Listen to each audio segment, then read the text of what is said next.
Welcome to another edition of the CivBattleRoyale. My name is Dawkinzz, and this is episode 44, Blobs and Blunders. Wars from the powers to runts play out as each civ vies for relevance of any kind. Starting on turn 196, let's get right into this. Another week, another CBRX episode, and this one is a juicy one. I'm this week's host, Albinos Ride Dinos, and I've managed to get this narration slot while also being the worst prediction contest player. Goes to show you that you don't have to be smart to narrate a part. Today's OC is brought to you by user ZCCC. We have the tale of two fronts. Shikoku is doing all well and dandy on the east against Australia and Yupik, but the west is quite the opposite. Will the Shikoku turn it around? Here is the weekly hand-drawn map from Varia. The discussion in the Reddit thread was that the Kazakhs have already won Endgame, but there are plenty of other world powers with the ability to crush their neighbors and pull ahead. Plenty of endgame left to play. Nobody's won just yet. Remember when the Boers were the surefire winners? Bonus OC comes from user Holy and his amazing Paint 3D skills. Since the Kwikuro, Uruguay has had trouble moving through the Amazon. They'll need to overcome this hurdle if they ever want to unify South America.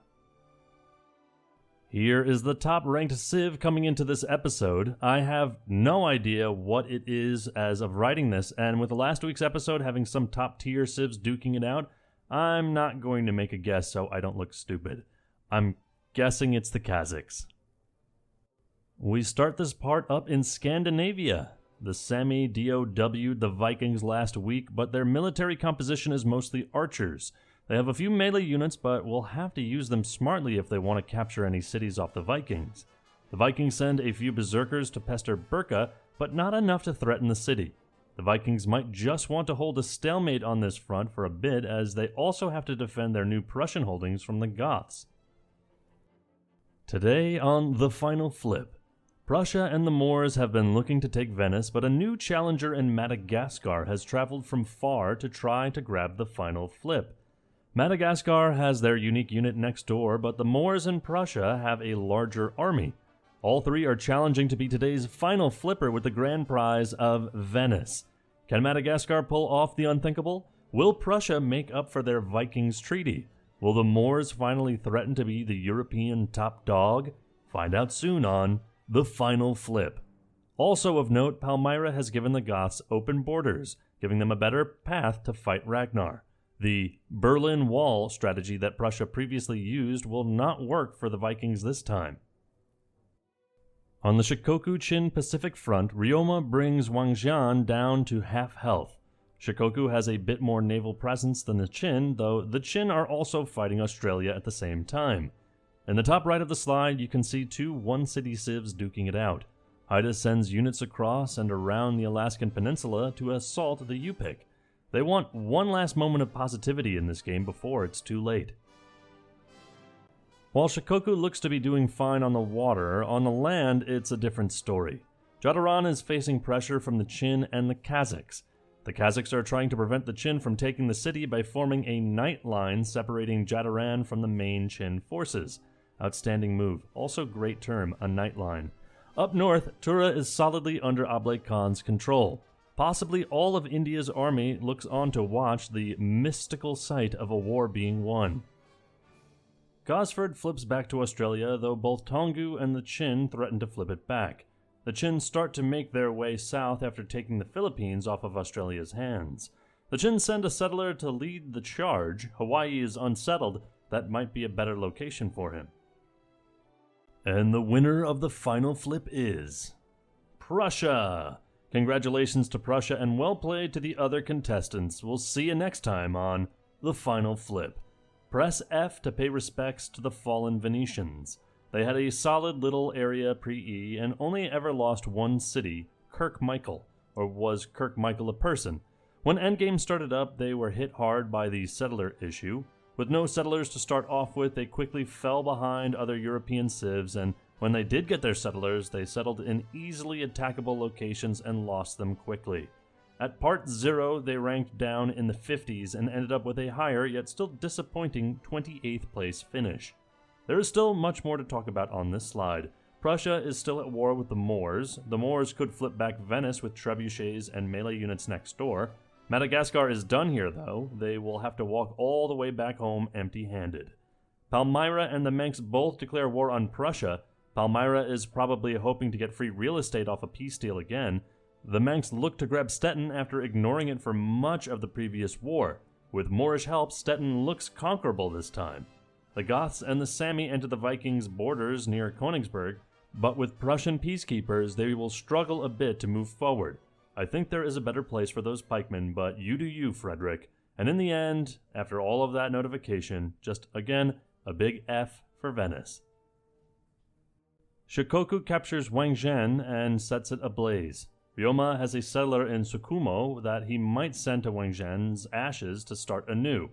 The Qin navy is not overpowering Shikoku, but they offset this with a solid mainland army in the war. The Qin found a hole to send their Ruishi unique units towards Tosa Shimizu.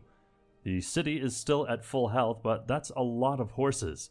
Quick recap, the Ruishis, combat-wise, are identical to the horsemen they replace. That's it. Meanwhile, in the top right war, TM, Haida enters Yupik territory with a sortie and a war canoe. Will Haida snipe the Yupik's final city, just as the Yupik did to the Qing and Aztecs? Tongu's attack on Brisbane from last episode fizzled out. Their few galleasses in the area decided to blockade the mainland Australian cities rather than actually threaten a city capture. Zimbabwe caravans 2 settlers to the Australian coast, just like what they did on the Arabian and Indian Peninsula. Zimbabwe looks to plop down another town far away from home. In the last slide, you probably saw that Australia and the Qin have filed for peace. No cities were exchanged in the peace deal, and now Australia can focus their effort on the GU. First order of business is to take back Gosford, which is currently under Tongu colors.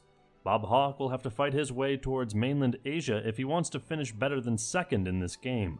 Otherwise, he will go the way as so many other Bobs. How many other Bobs have gone that way? Huh? The Qin flip back Wangzhen, but with enemy horses nearby and low defense, it will flip back to Shikoku soon enough. On land, even though the Qin's Ruishis are parked right outside of Tosa Shimizu, no damage has been done to the city.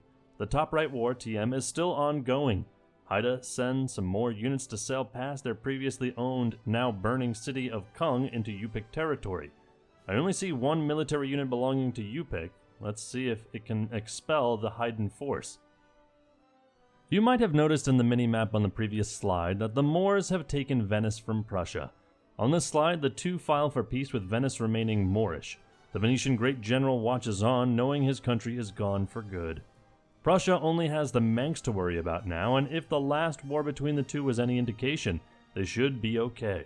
Stettin took some damage, but the Moors out of the picture, Prussia only has to deal with a single foe. Meanwhile, a Prussian sortie, a swordsman, come on, blocks the entrance for Goth units into Potsdam. Ragnar reinforces the area a bit with berserkers and looks to be okay for the time being.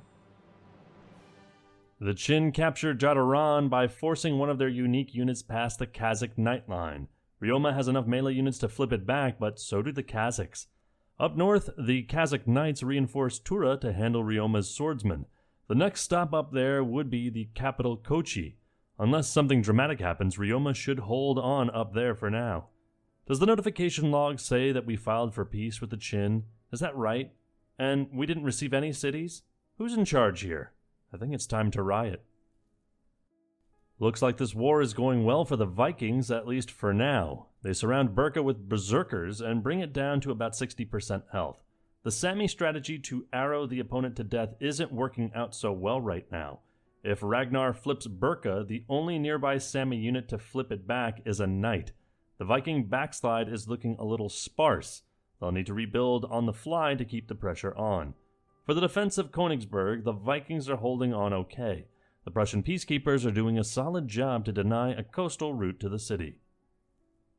India keeps chugging along. Unlike the last two parts, there is no Portal 3 song to sing here. With mountains between them and certain death, they should be around for a bit longer. Shivaji could just end India's game if they feel like it. Up north we see the Nepalese wars with the Kazakhs and Parthia. Both civs only have empty hills to pass through until they hit Pokhara, but the bottlenecks might be enough for Pokhara to remain in Nepal's hands for the foreseeable future. The Qin made a bit of progress against Tosa Shimizu, but the two adjacent Ruishis are nearly dead. We'll have to see if the Qin can keep up the onslaught. In the Pacific, Wenjian remains under the Qin, and Ryoma has not put up an effort to recapture it. Up in the top right war TM continues. The Yupik pushed Haida out of their yard and mustered enough units to defend their capital from the Haidan menace. The top right war TM comes to a close as it is now neither a war nor top right. Haida did damage Sev-Ak a bit, though they probably weren't nearly close enough to actually taking it. Kung is still burning, but Haida could swoop in with their settler and rebuild the city. The war between the Metis and Shikoku is still ongoing. Louis Riel sends a pair of knights towards Cyrenaic, but that won't be enough to capture the city. The Greenland front between the Sami and Vikings is the one quiet front of the war. No battles are being fought in this area besides a small faith battle between Sunni and Catholicism. The Moors plopped down the city of Algarizra al-Hadra in Iceland. That's the name. I'm surprised that this area went unsettled for so long. As seen in the sidebar from the last slide, Tongu and Canton declare war on Shikoku. Canton is now completely engulfed by the Gu and the Qin, and with both as allies against Shikoku. Canton is taking a diplomatic path towards self-preservation. Frankly, I forgot they were even in the game still. She also has a few units outside her borders where maybe, just maybe, she could snipe a city from Ryoma. Maratha has also declared war on Shikoku. Ryoma is really not liked this time around. Burka was flipped by Ragnar, but Ayadni flipped it back with a trireme, a knight, and a dream. With only a berserker to fight off, the Sami should be able to hold it. Sami also have a solid hold of the Norwegian Sea. The Vikings might want to file for peace at this point. I don't see the war getting any better for them. Yupik gets declared on by many, though none are as threatening as Haida just was. Both the Kazakhs and Parthia have not been able to navigate the mountains into Nepal. On the opposite side of Nepal, with open borders from Tongu, Maratha has units knocking on the door of the Nepalese capital. Can Maratha do what the others cannot? Zimbabwe built Torre del Oro, which is the first Enlightenment-era wonder built so far. Torre del Oro grants +1 culture, +2 great merchant points, and buffs naval trade routes originating from the city in which it was built. Ilium, you've turned this war against me. Abd-Ar, you've done that yourself. Ilium fails to bring peace, freedom, justice, or security to his empire, as without Moorish help, as the Manx War on Prussia reversed fortune. Burano has been taking damage from a Prussian assault. If Prussia stops peacekeeping their old territory from the Vikings and sends those units toward the Manx, they can possibly force the Manx off the mainland. The Vikings veto the proposal. The Qin take Tosa Shimizu and look to hold it. A blob of their unique unit march on the Nakamura and Yuzuki. This could be the point where Shikoku just collapses. Oko 2.0 to the west is knocked down to half health by the Kazakh Knights. With only an inferior siege weapon to defend, Oko 2.0 looks primed to fall. Also, shoutouts to Canton for putting effort into their war with Shikoku. 100% heart. Australia and Tongu file for peace. Australia seems to have flipped Queanbeyan right before the treaty, so they will keep the city. If I was a Tongu fan, I would have preferred to have kept at least one of Gosford or Queanbeyan. Tongu will need to recoup and build as their avenues for expansion are closing. The semi-archer carpet has worked out well, bringing the Viking capital Nidaros down to half health. They have enough triremes to capture the capital and even possibly hold it. The Vikings' military has really shriveled up, but the waters up here are very cold, so that's understandable. And there are no Prussian peacekeepers to help them up here. Whenever I have hope that an offensive on Nepal could start working, Nepal proves me wrong. Blah blah mountains, blah blah rough terrain, blah blah mountain passes. Yeah, you've heard it before. On the flip side, with open borders from Maratha, Palmyran prawns have a decent shot of finally finishing India. India's plan for defense is the tried and somewhat proven strategy of running away with a settler. This time, there really isn't anywhere to settle. If you remember from pre-E, Bunbury was a cursed city that was razed to the ground by Papua, then resettled in the exact same place in the exact same war by Australia, then captured again by Papua.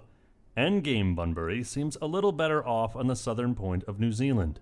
Meanwhile, Matota, who now refers to himself as Mr. Worldwide, looks to put claim on New Zealand. The settler we saw earlier settled on the southwest area of Australia, where IRL Bunbury is located.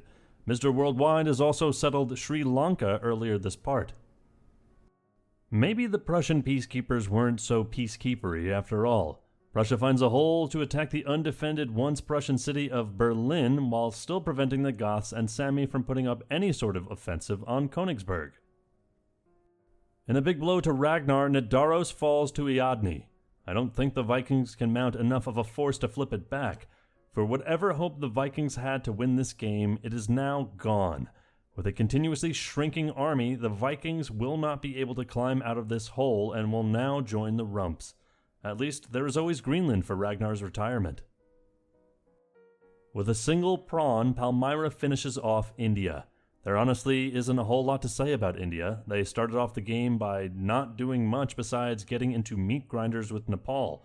Later into pre-E, the only thing she was doing to remain relevant was holding nukes and being speculated she would be the first one to fire one off. But she didn't. In Endgame, much like Venice, but by her own faults, she failed to settle, lost pretty much every war, sang a couple of Portal songs, and died. Maybe that settler will find a nice quiet location to start anew, but unless that happens, F. Even though the last time we saw Oko 2.0, it was surrounded by Kazakh knights. The Qin managed to take it with their Rui Shi. That marks 2 cities sniped out of Kazakh hands. Unfortunate. The Qin marched their unique unit Blob toward Yuzuki. The Shikoku are on dire straits. Much like the Vikings, their better days are behind them. The Qin and Uruguay settle a couple of islands in the Pacific. This is free food for Australia if they put any sort of naval presence in the area. A Nazcan longsword watches as the nearby islands are settled. They think to themselves, wow, settling these islands? Why didn't we think of that? The Manx fought off the Prussian offense and, with 2 well-placed trebuchets, bring Stettin to half health. With Prussian reinforcements a little bit out and with peacekeepers in the way, Ilium Doan might finally take the city.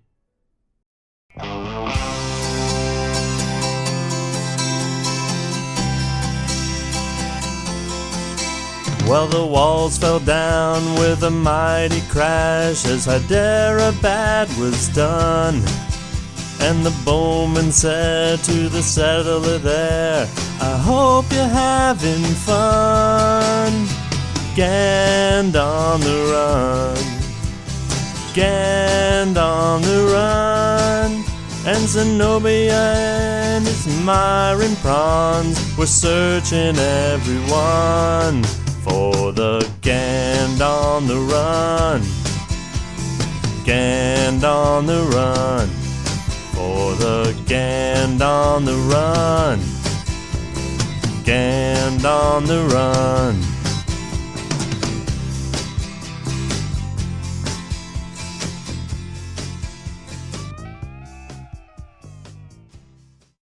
Ha, you thought you wouldn't hear a song this episode. Couldn't let you get away that easy. The Kazakhs split their invasion force into 2. A few ships bring Matsuyama to half health, while the Kazakh knights start pounding the walls of the Shikoku capital. The Qin have ignored Nakamura so far. Maybe they are also heading up to Kochi. Ryoma has to do something here before he ends up like the extinct Qing. The Manx finally take Stettin. This knocks Prussia down to 2 cities and they look unable to make any effort to flip it back. If only they had some units they could recall back to this front. If only. In only a single turn by the Qin, Nakamura's health is halved. With Yuzuki also below half, the next Qin turn will end with both of those cities in a navy blue color. Kochi hasn't gotten worse, but it might be the Blobs' next focus. The Pacific front has calmed down with no city on either side under threat. Ying Zhang mentioned it was because my Ruishi can't swim. Solid analysis. Thanks, Zhang. If you've been watching the notification log, you've seen the flipping and flopping of the Viking capital. Nidaros is in Viking hands, and I don't see a Sami melee unit nearby to flip it back. The Viking military has been exhausted. With still 2 fronts to worry about, Greenland doesn't count, I wonder how much longer Ragnar can hold on for. Hiawatha builds Uffizi, giving them some culture. Outside of the top right war, TM, and a small scuffle between Shikoku and the Meiji, the Americas have had a pretty quiet part so far. The Qin take Nakamura and are yet to take Yuzuki, which lies barely off screen. There are no brakes on the Blob as it continues plowing through Shikoku land. Matsuyama is under half health and has plenty of Kazakh units on its doorstep. While 4 Shikoku cities have fallen to the Qin in this part, the Kazakhs have yet to take one. Can Ablai Khan finally do it? Yes they can. The Kazakhs take their first city from Shikoku this week, and the Kazakh knights march towards the capital. The text on the screen notifies that Yuzuki has also now fallen to the Qin. Both civs are now gunning to take Kochi. Can Ryoma peace out before it's too late? Yuzuki now flies the Qin's navy colors. Ryoma assembles a few units to possibly flip it and Nakamura back, but the Blob could answer right back too. The Pacific front has mellowed down to nothing major. Rest in peace, the Canton Snipe Dream. The Sami flip Nidaros back and smartly build a horse and Burka in case the Vikings flip it back. The Vikings' core looks smaller and smaller with each passing slide. The best they can hope for is to grab Nidaros back and peace out. The Sami archer carpet is still in solid shape. On a not-so-dim note for the Vikings, Vasteras and Hedeby are both at full health even though the Sami have ranged units 2 tiles out. With so few units to deal with, I'm surprised that the Sami have not pushed into this area more. Yuzuki was flipped, and the Qin would rather have Yuzuki burnt to a crisp than dealing with the flipping. The Blob continues their march north. The Blob never ends. The Blob consumes all. No one can stop the Blob. Ablai. Why? Shikoku gets a much-needed peace deal with the Kazakhs, giving up no cities and flipping Matsuyama right before the deal. Kazakhs obtain no additional cities from Shikoku this part, while their top-tier neighbors in the Qin have thoroughly dismantled the southern Shikoku holdings. With the Qin still grabbing cities, the last half of the war must be disappointing for the Kazakhs. The Qin changed their pyromaniac ways, and Yuzuki is no longer on fire. The city is still in danger of flipping for the next few turns. Nidaros flips back to the Vikings, but now Vasteras is in trouble. If it isn't one thing for Ragnar, it's another. This time the Sami bring knights to the front line. Ragnar needs to peace out ASAP. Tongu have their unique unit online, the White Boar Elephant. This replaces the knight and gives a bit of culture and golden age points when they kill a foe. They also start with the Woodsman promotion, giving them extra movement through forests and jungles. Also, Uruguay builds the Himeji Castle, which will help them thwart off any pesky Venezuelans in their territory. The Qin peace out with Shikoku without any extra cities in the deal and are immediately declared on by the Kazakhs and Australia. Australia doesn't have a whole lot of naval power in this area, so I wonder if it was the Kazakhs who dragged them into this war. Mount Gambier has only a knight garrison protecting the island from the nearby Qin galleasses. Mad that his rightfully deserved Shikoku cities were sniped by Ying Zhang, Kazakhs will look to take on the Blob by surprise and snag them back. We'll have to see if the Kazakh knights are well equipped to face the Blob. Nidaros flips to the Sami once again. Vasteras is now in the black with a knight next door. Ryoma has 2 solid, though late peace deals in a row. Ragnar should take some notes. The Kazakh-Qin front has just started with not much activity so far. The Blob is a little less of a blob here, but still solid enough to not get immediately overrun. The rishis that make up the Blob are horseman replacements and don't give any extra combat boost. If the Qin upgrade them, they can bring the pain to the Kazakhs. If not, the Kazakhs will benefit greatly from the combat differential. Ying Zhang, disgusted at this betrayal by Ablai Khan, sends a message to Ablai that reads, paraphrased, Screw you and your neighbor. The Qin have declared war on the Goths. Here we see what remains of Shikoku. Ryoma did well to keep what he had left in his peace deals, but with mostly tundra cities and top-tier civs nearby, Shikoku is done being aggressive. He can take out the Yupik for giggles, but his large-scale conquering days are behind him. Much of the blob is hanging around this area. The Qin will look to move it over to the Kazakh front, as their presence here is no longer needed. Oko took a bit of damage, but the Kazakhs will have to deal with a single land tile to feed their units through. A little bit south, the Qin have made a bit of progress towards the city of Karamurgan. The issue for the Qins is that their new Shikoku cities are puppeted and will have to migrate units from a bit farther away to reinforce this Kazakh front. The Qin forced the Meitei and Benin into war against the Goths. None of these so far are a threat to the Goths, though other civs might soon join in. The Qin's Pacific paradise of Shanwu is surrounded by Australian units. This forward settle will not go unpunished and will likely fall at sometime soon. A fat citadel by the Moors nearly severs Prussia in two. The Goths are trying to make progress into Viking territory, but are blocked by Prussia, while Prussia is trying to take the undefended city of Berlin, but is blocked by the Goths. Mount Gambier predictably took some damage. I say it with a French accent, forgive me. Australia could reinforce the city with the nearby galleasses, but have decided not to. To the west, Gosford is doing much better this war than the beating they took against the Tongu and the Qin earlier on. Shanwu and Mount Gambier look to be the only cities in danger between the two civs so far. An Iroquois explorer from far away watches on. In case you are wondering what an explorer does in this game, think of them as an upgraded scout.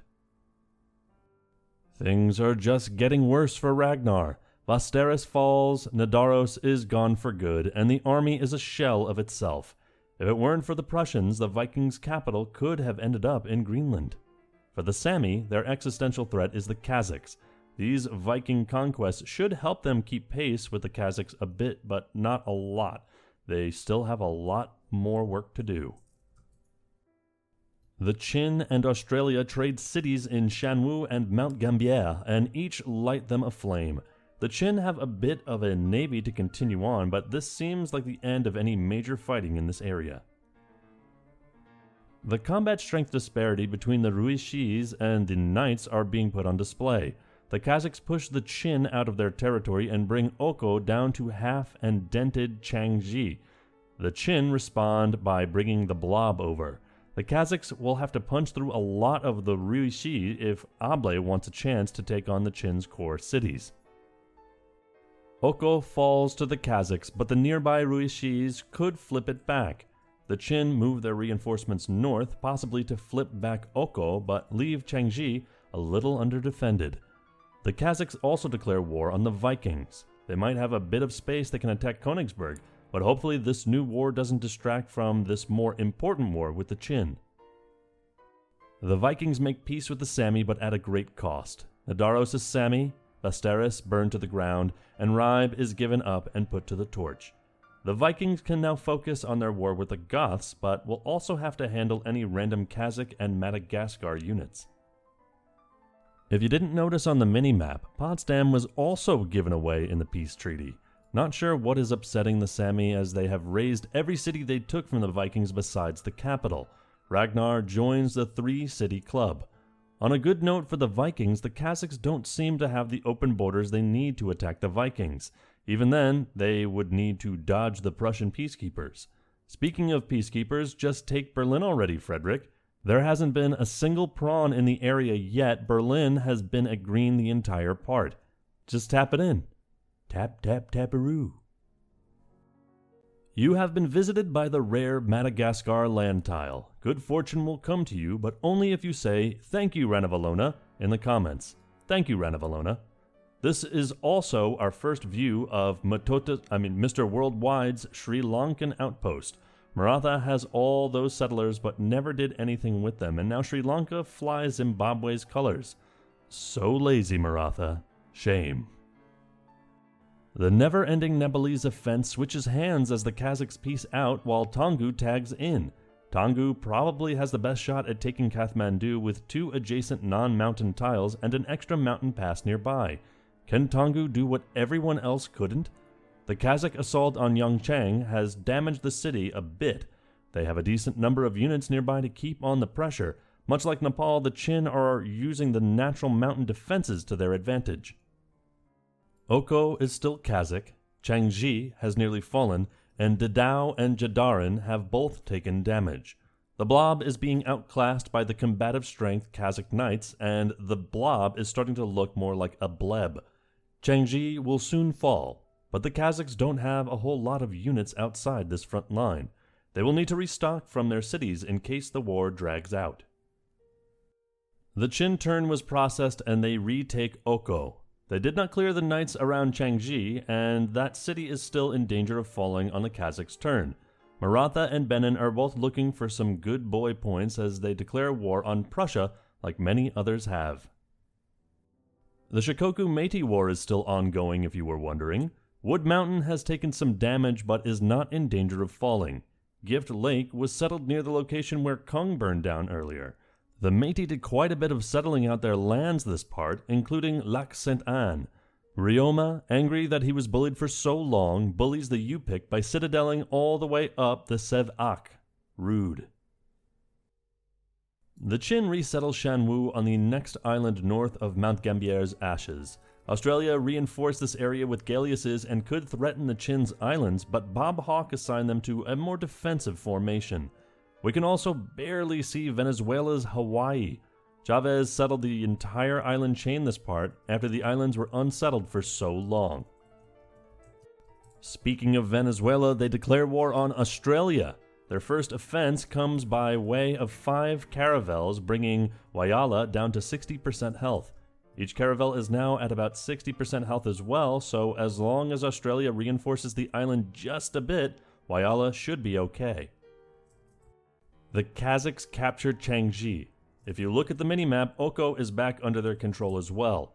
The attack on Yongchang has stagnated, but the Kazakhs still have a funnel of units heading that way. The production gap tilts in the Kazakhs' favor, and several new military units are coming in for backup. Well, the new Shanwu did not last long. Australia was able to send their galleasses to surround and take down the island city.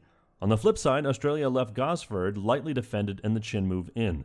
The city is not yet damaged, but a Nazcan trireme bottlenecks the incoming Australian fleet. With the final slide, we take a look at the Moorish Corps. They have a solid carpet with their unique unit, the Grenadine Cavalry, up and running. They replace crossbows and have some extra movement capability. The Moors' army has a decent tech lead on their African and European neighbors. That was a wild part. India and Venice perished. Shikoku, the Vikings, and Prussia all lost a lot. The Qin were betrayed by the Kazakhs after their joint war on Shikoku. Mr. Worldwide settled Australia. A crazy war happened between the Yupik and Haida. We saw a tile owned by Madagascar. Insane. Seems like every Civ was active doing something this week, except Nubia. Even when fighting the next-door Zimbabwe, they didn't get a mention. I'm Albino Rides Dinos, and I hope you enjoyed this week's episode. We'll see you on the next one. Peace. And this has been me, Dawkinzz. I feel like I've finally caught up a little bit, so it's good to be back. I hope you all are well and everything is going great for you. Please like, subscribe, that would be awesome, and I hope you enjoyed all the singing parts I've had these past couple episodes, and maybe there will be more to come, who knows, but until then, my name is Dawkinzz, and we'll see you next time.